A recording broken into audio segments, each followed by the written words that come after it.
Greetings, citizens of the world. We are anonymous. Another terrorist attack has taken place in London. 7 people have been killed and 48 were wounded, including 4 unarmed police officers who attempted to tackle the assailants. The 3 attackers wore fake explosive vests and were shot dead by police. This terrorist attack took place in the Southwark district of London, England.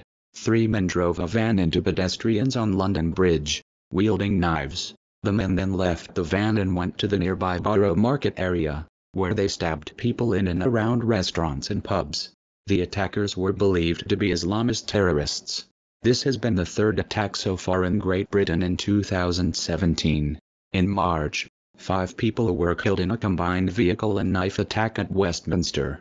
In late May, a suicide bomber killed 22 people at an Ariana Grande concert at Manchester Arena. At 9:58 p.m. last Saturday, a white van traveling north to south across London Bridge mounted the pavement and hit pedestrians, after their van crashed outside the Barrow Boy and Banker pub on Borough High Street. The 3 attackers, wearing fake explosive vests, ran to Stony Street adjoining Borough Market, where they stabbed 4 people in the Borough Bistro pub.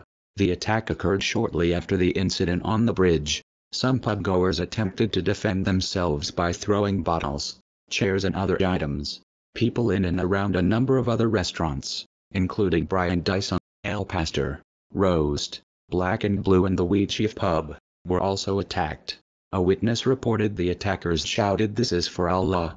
Florin Morariu, a Romanian baker, hit one of the attackers over the head with a crate before giving shelter to 20 people inside Bread Ahead, a bakery in the market. The 3 attackers were shot dead by armed officers from the Metropolitan and City of London Police outside the Wheatsheaf 8 minutes after the initial 999 emergency call was made. A total of 46 rounds were fired by 3 City of London and 5 Metropolitan Police officers. The Metropolitan Police asked the public to run and hide from an attack, and to remain calm and vigilant. All buildings within the vicinity of the bridge were evacuated, and London Bridge, Borough and Bank tube stations were closed at the request of the police. Waterloo East, Charing Cross and Cannon Street mainline stations were also closed. The Home Secretary approved the deployment of an SES counter-terrorist unit from 22nd SES Regiment, transported by No. 658 Squadron of the Army Air Corps. The unit was flown into London Bridge to support the Metropolitan Police, as at that time, there were concerns that there might be more attackers at large.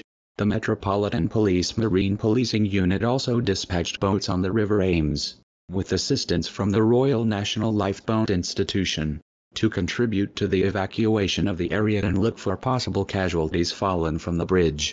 At 1:45 a.m. on the 4th of June, controlled explosions took place to make safe the attackers' bomb vests, which were found to be fake. An emergency Cobra meeting was held on Sunday. London Bridge main line and underground stations remained closed throughout the day, while a Borough Tube station reopened that evening. A large cordon was established around the scene of the attack, and it was expected that the closed bridge and roads would result in substantial disruption on the 5th of June. The London Bridge station was reopened at 5 a.m. the same day. 7 members of the public, including a Canadian and a French citizen, were killed, as were the 3 attackers. Another 48 people were injured in the attack, including 1 New Zealander, 4 Australians, 2 Germans and 4 French citizens. Of the 48 injured, 21 were hospitalized in critical condition. 4 police officers were injured in the attack, and an armed officer from the British Transport Police was stabbed and suffered serious injuries to his head, face and neck. An off-duty Metropolitan Police officer also tried to tackle the attackers and was seriously injured when he was stabbed. 2 other Metropolitan Police officers received head and arm injuries. The Home Secretary Amber Rush said, "We are confident about the fact that they were radical Islamic terrorists, the way they were inspired, and we need to find out more about where this radicalization came from." Later that day, Amaq News Agency, an online outlet associated with the Islamic State of Iraq and Syria, said the attackers were ISIS fighters. The Metropolitan Police identified 2 of the attackers as Kiram Shahzad Butt, born the 20th of April 1990, a British citizen born in Pakistan, and Raqid Ridwan, born the 31st of July 1986. who claimed to be either Moroccan or Libyan and who was not previously known to police. The third attacker was named as Youssef Zagba, of Moroccan-Italian descent. In March 2016, Italian officers stopped Zagba at Bologna airport and found his related materials on his mobile phone. He was then stopped from continuing his journey to Istanbul, but was a 27-year-old whose family came from Jhelum, Pakistan, but who grew up in Britain and lived in Plaistow. He was an associate of the banned extremist group Al-Mujahideen, which has been linked with other terrorist suspects in the UK. He worked on the London transport system and had a wife and 2 children. He was well known for holding extreme views and was barred from 2 local mosques. In 2016, he appeared in a Channel 4 television documentary The Jihadis Next Door, which showed him arguing with police over the unfurling of a black standard in Regent's Park. According to a friend, he had been radicalized by the YouTube videos of Michigan-based American Muslim cleric, Ahmad Musa Jibril. Police have made 12 arrests following raids in flats in the Barking area of East London, where one of the attackers lived. Controlled explosions were carried out during the raids. Those held included 5 males aged between 27 and 55, arrested at one address in Barking, and 6 females aged between 19 and 60, arrested at a separate Barking address.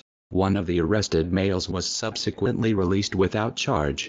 4 properties were being searched, including 2 in Newham in addition to the 2 in Barking. Further raids and arrests were made at properties in Newham and Barking early on the morning of the 5th June. As of the 5th of June 2017, all 12 people who had been arrested in relation to the attack had been released without charge. Just recently it's been discovered that there are 23,000 jihadists in Britain that could be potential terrorist attackers, not 3,000 as previously claimed. This includes the suicide bomber Salman Abedi, who murdered 22 people and injured over 100 at the Ariana Grande concert. He was even considered a former subject of interest, despite being able to carry out his terrorist attack with ease.